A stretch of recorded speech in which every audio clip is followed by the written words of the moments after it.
Hallo, hier ist Meini. Hier habe ich eine 12,5 Kilogramm schwere Wassermelone, die ich aus dem türkischen Supermarkt gekauft habe. Und ich würde euch gerne heute zeigen, nach welchen Kriterien ich meine Wassermelone aussuche, damit sie schön rot und vor allem süß ist. Wassermelonen esse ich seit meiner Kindheit, schon damals in Georgien. Es gab keinen Sommertag ohne Wassermelonen. Schön abends, schön gekühlt, eine richtig süße Wassermelone.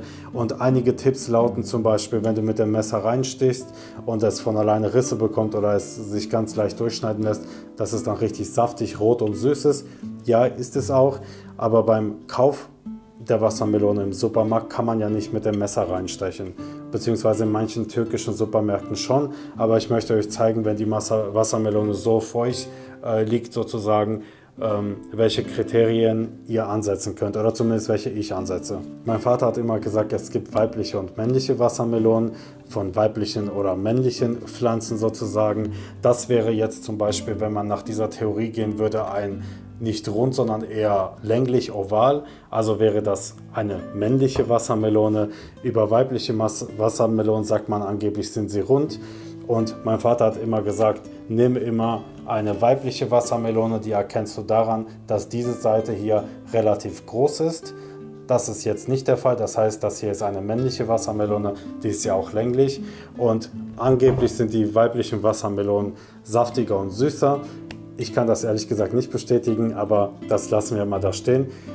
Ich möchte euch eigentlich auf zwei wichtige Dinge hinweisen. Ich persönlich orientiere mich daran erstens, dass diese Stelle groß ist, weil das schon mal ein Zeichen dafür ist, dass die Wassermelone ganz lange auf dieser Stelle lag.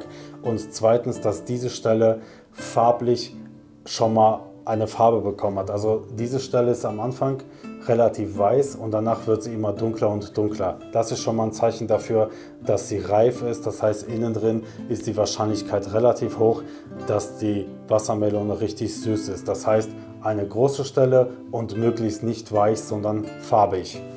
Das zweite, woran ich mich orientiere, ist nämlich auf dieser anderen Seite, wo die Wassermelone sozusagen mit der Pflanze verbunden ist.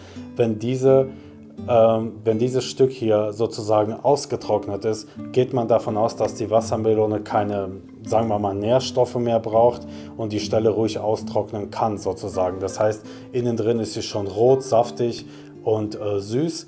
Deswegen, wenn es hier schon leicht angetrocknet ist, ist es kein schlechtes Zeichen, sondern eher umgekehrt.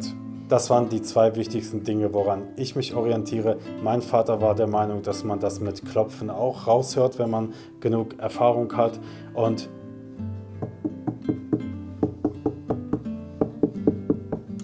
ich kann mich noch erinnern, dass seine Meinung war, umso dunkler, stumpfer sich das anhört, desto reifer ist die Frucht. Das ist allerdings schwer herauszufinden, weil manchmal liegt es einfach auch an der Größe und ich persönlich habe diesen Test gemacht und der funktioniert oft, aber nicht immer.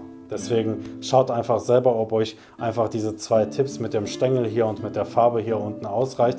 Wenn nicht, macht ruhig den Klopftest und umso mehr Wassermelonen ihr kauft, desto mehr könnt ihr das sozusagen ausprobieren, ob dieser Klopftest richtig funktioniert.